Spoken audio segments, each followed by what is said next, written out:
জলপাইগুড়ি, কোচবিহার, আলিপুরদুয়ারের ওই 56 জন মেয়ে একবার যদি যেতে পারতো কি হতো? হারিয়ে যেত। আর একবার হারিয়ে গেলে আর খুঁজে পাওয়া যেত না।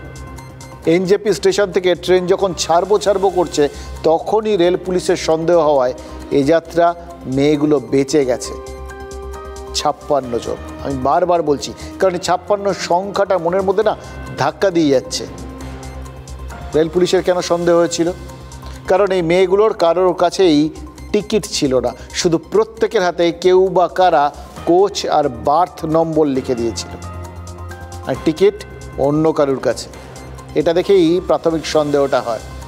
তারপরে একটু জিজ্ঞাসাবাদ করতেই জানা গেছিল যে দক্ষিণ ভারতে চাকরি দেওয়ার টোপ দেওয়া হয়েছে এদের, কিন্তু এদের তোলা হচ্ছে কোথায়? পাটনাগামী ট্রেন। আর তারপরে আরও গভীরে ডুব দেন ওই রেল পুলিশের কর্তারা। বুঝতে পারেন ওই পাচারকারীদের খপ্পরে পড়েছে মেয়েগুলো।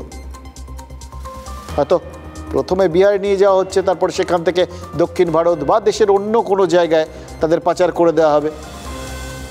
তারপর এরা সব ফুল হয়ে যাবে, অথবা এদের সব কিছু ভুল হয়ে যাবে।